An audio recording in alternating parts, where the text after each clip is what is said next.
All right, so this is my first attempt at actually recording a video of any kind of actual substance and not testing.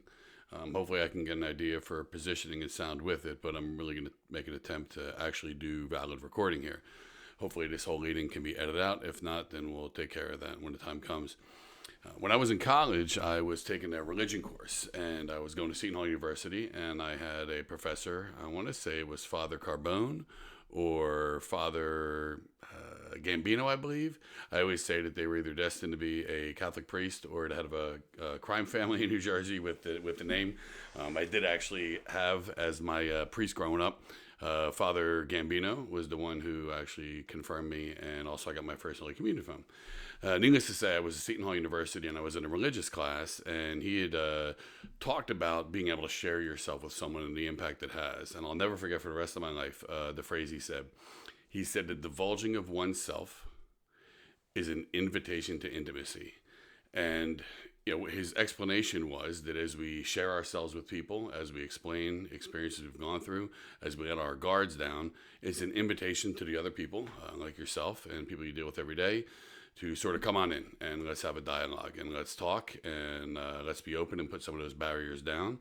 And the point being, I can be the one who starts that. You can be the one who starts that in your daily lives. And it really stuck with me. And I remember in the class he had asked, does anybody want to start by sharing something with the group? And I was a little nervous, but for anybody who knows me knows I am not shy about speaking. Public speaking, you name it. Speaking Teams meetings, phone calls, you name it, I can definitely talk. So I felt like I had a predisposition to be able to share with the class, but still, I was in my early 20s in a room full of my peers that are also in college, and I was a little apprehensive. But needless to say, I raised my hand, stood up, and I did share with them. I shared some pretty serious personal information, things I'll probably share hopefully on this channel as it continues to progress. And it was really amazing. I had a lot of people come up to me afterwards and thank me for sharing that. It's something they had struggled with and something they had wondered about. And it really did do exactly what the father said. It really was an invitation. People I probably would have never talked to ever in my life came up to me and talked to me, and then I would see them on campus a week later, a month later, and we always had that connection with each other. They remembered I was the guy who did that and shared with the class, and I remembered that they were the people that came up to me and wanted to engage in that, albeit short-term intimacy or that engagement in terms of, kind of just recognizing each other. That actually led to me going on walks with the father. We would walk around campus and just kind of talk about life. I really wish I could remember who he was or have stayed in contact. It's actually a regret of mine that I didn't. But with that said, we spent some time together after that, and I've remembered that it's been 30 years, and I still remember that today. Divulging of oneself is an invitation to intimacy. So that leads into what I'm doing here and why am I doing this? Why am I creating this channel? Why am I doing these recordings? That's a big part of it, is wanting to share some experiences I have. I can tell you I've had 1,000 reasons why I didn't do this. I'm someone who has spoken a lot. I do a fair amount of public speaking. I've spoken to youth groups. I've spoken on senior days. I've been on boards. I've spoken in front of CTOs, CIOs, multi-million-dollar deals, you name it. I speak a lot. Not only a lot as in terms of professional engagements, but I speak a lot as in I am chatty. Anybody who knows me, if you were to ask anybody who's known me, who's the person who talks the most you ever met, they'd probably say me. And I am 54, so I'm certainly not going to change that at this point. I think it's part of who I am. I embrace it. I'm very self-aware. I like being chatty. I'm passionate. I'm enthusiastic and authentic with my love for the things that I love, and I get excited and I like to chat about them. So I will say, though, this has been months, if not years, of me wanting to do this recording, and I had a lot of reasons why I didn't. And I mean a lot. Everything from I didn't think I had the right webcam, I didn't think I had the right microphone, I didn't know how to use recording software. I don't like how I sound on camera. I don't like how I look on camera. Maybe I'm carrying some extra weight at the time, or you name it. I've had 1,000 reasons why I haven't done this. And I really feel at this point it's just time for me to go. So I've never done anything like this before. This is literally my first recording ever. Hopefully this format works, and hopefully my approach and I think my personal authenticity, as I would call it, comes through in this recording, because this is completely new to me. My hope is that I enjoy this, that I get enrichment from it, that I enjoy sharing myself with people that choose to watch and participate. And maybe somebody who watches feels like they can make a connection or get some advice or maybe hear something that they can connect with that maybe helps them get through a day. I have a lot of experience that I'll share in the channel over time. I'm sure some, or a lot of it will probably connect with a fair amount of people if they choose to listen. Everything from business to personal to relationships to self-exploration. Maybe one person makes a connection with that and makes their life a little better, or puts them in a position where they feel that they can have somebody else who understands them, or feel like there's somebody who has some experience they've gone through to help them go through something similar. So let's talk about who I am. My name is Mike Stohan, and I've seen a fair amount. I've had a lot of experiences in my life. I'll share those hopefully with you all over the course of how long I continue to do this. Albeit this could be the only episode I ever do. We'll see. I've been through a fair amount. A lot of good, a lot of trying, a lot of ups and downs. Some stuff that's pretty serious, and some things that are just a challenge in terms of what we've all dealt with. Going through early years in my life, getting through college, exploring who I am in my teens, in my 20s, and as a father, as a husband, and you name it. So we'll get into all that, I'm sure, as we continue to go down the road in the channel. But there's a lot to who I am, and there's been a lot of experiences I feel are worth sharing. I think there's enough that is things that people can connect with. I am a business owner. I mentioned I'm a father. I'm a husband. I have done a fair amount, and we'll reveal that as we go through more episodes or videos together. I'll also say, truth be told, I am someone who feels like I carry a lot of burdens in life. It gets pretty tough for me sometimes, and I truly mean that. I don't know what I have done or what I have actions I've taken in my life that have led to me being someone that most people I'm around rely on me for. But that's been who I am. I tend to be the one that everybody goes to for a lot of things. As an employer, as a family member, as a friend, I think I'm a lot of people's go-to person for when they need advice, or if they need something, or if they need assistance with something. And believe me, I eat that up. That is very much who I am. I thrive off that. I'm someone who is not comfortable sitting still. I don't do well with nothing to do. I am like way too over the top with the amount of things that I have going on in my life. And so I think as a result, I invite that. I invite people to rely on me. I don't mind it. I'm definitely a people pleaser by default. We'll talk about that, I'm sure, as we go forward.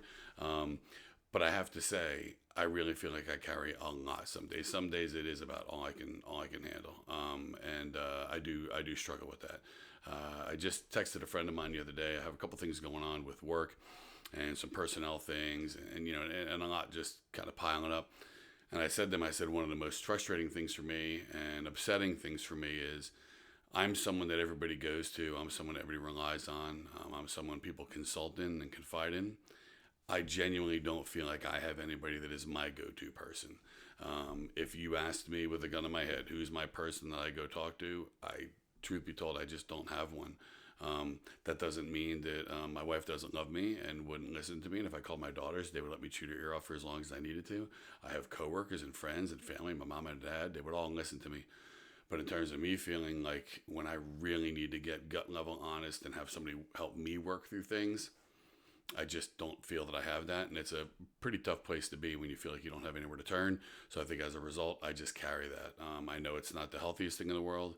I've seen therapists, and that's a great thing. We'll talk about that, I'm sure, later.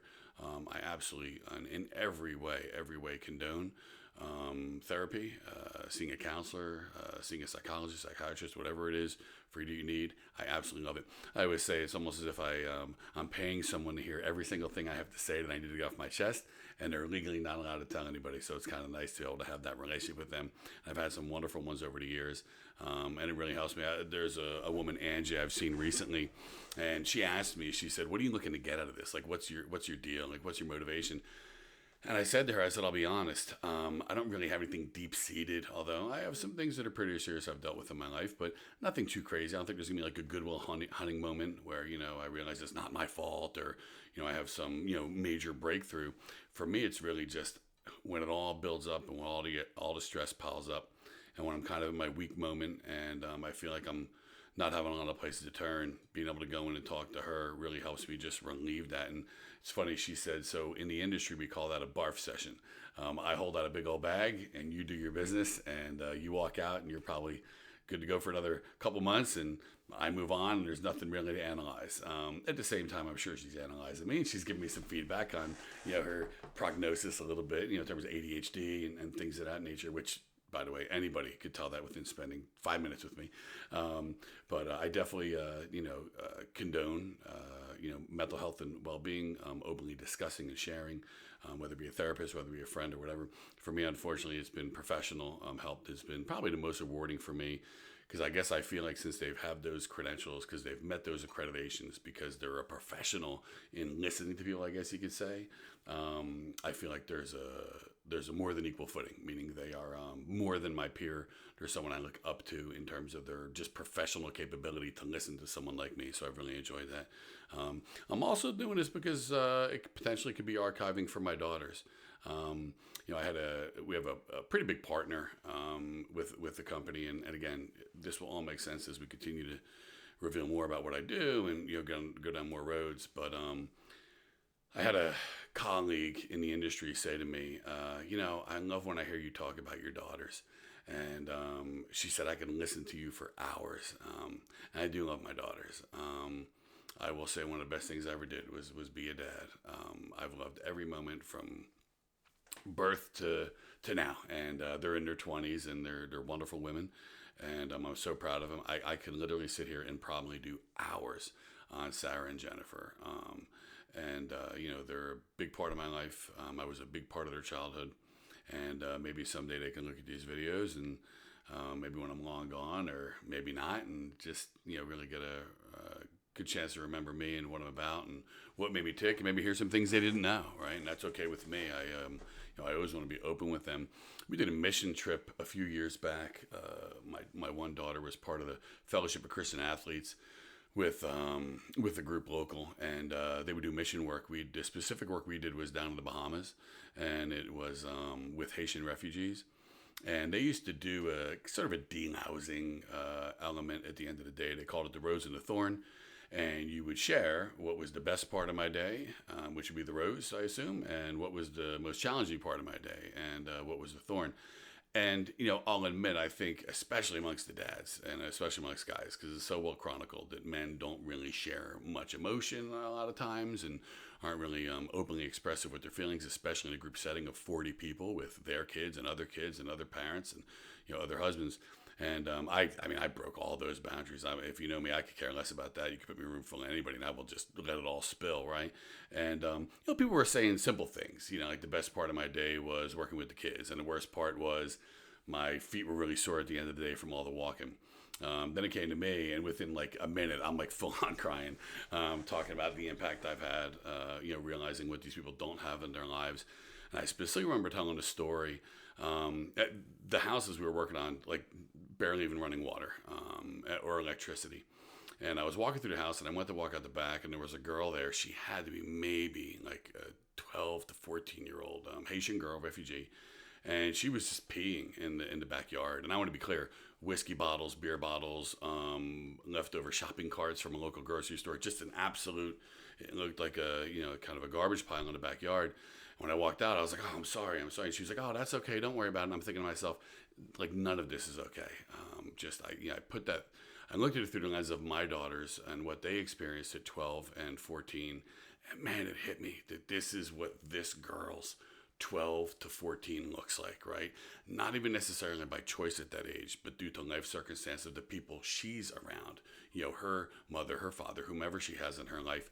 And I remember sharing that during that Rose and Thorn session, and I really let it out. And I remember thinking to myself, I hope I'm not embarrassing my daughters by sharing this. I remember thinking, I'm crying. Her friends are there. These are girls I've known for their whole lives, and my daughter's whole lives. Girls they play basketball with, girls they went to school with. I remember thinking for a second, am I embarrassed about the fact that I'm crying in front of them, then being emotional? And then I realized that knowing them, they were probably proud of the fact that their dad is willing to show that emotion, that he's willing to be that guy, and show that it's okay to talk about that stuff, that we need to do more of that, that that's healthy, that that's normal. People get emotional. They see a sad movie and they cry. They get empathetic. I'm an overly empathetic guy. I see anything that is a video, a TikTok, a reel, something I see an article about, and it's pretty easy for me to get the waterworks going and get emotionally connected to that. And I felt proud of that. So, as my daughters would look back and maybe watch this, maybe they can remember that part of me and get to see it as I continue to share more of who I am and share more about myself. The format I'm looking to do, which this is all, you're hearing it directly out of my head, straight to my mouth. This is nothing I have rehearsed. This is nothing I've really planned for.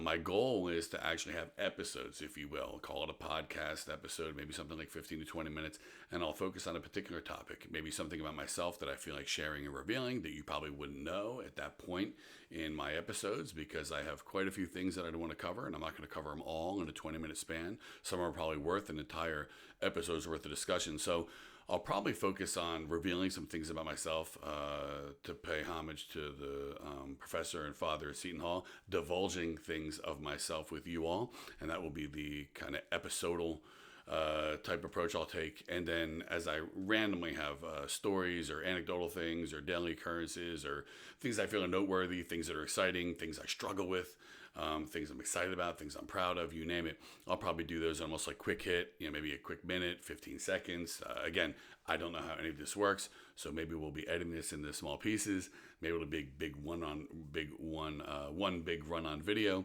We'll see. But the format, I think at this point, will be those two types of things.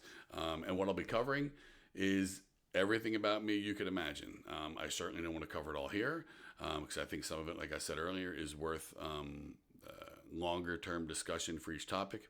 But I can assure you that I have seen a lot, and have done a lot. I guess the first thing I'll reveal is that I'm a business owner, and a business owner as in, multi-state, close to 50 employees and multi-million dollars worth of revenue. And that is sobering for me still today after 20 years. We'll get into that and what got me there. And it's been a long road to get there, a lot of work. I do quite a few business councils that I speak on and different, groups I speak to and on different panels. And I can tell you, it is a bear, to be owning a business, to have grown a business, from day one, employee one. It is really something else. So with that said, that's the end of this piece. I hope to see you all stay around. I hope I continue to get enjoyment from this. I hope somebody enjoys having a connection with me sharing my experiences. And, I have to admit, for me, this is as much for me as it is for you all who may be watching. I am someone who really does benefit from sharing myself with people and being open about things. I always make the joke I could go to ShopRite and probably make 7 friends just checking out in the line, because I like to chat. I like to share my experience with people, and I like to hear about other people's experiences. I like to make connections with people. So let's hope that sticks here, and let's hope that we can continue to do that. I can continue to enjoy it, and you can continue to watch it. And we'll see you on the next one.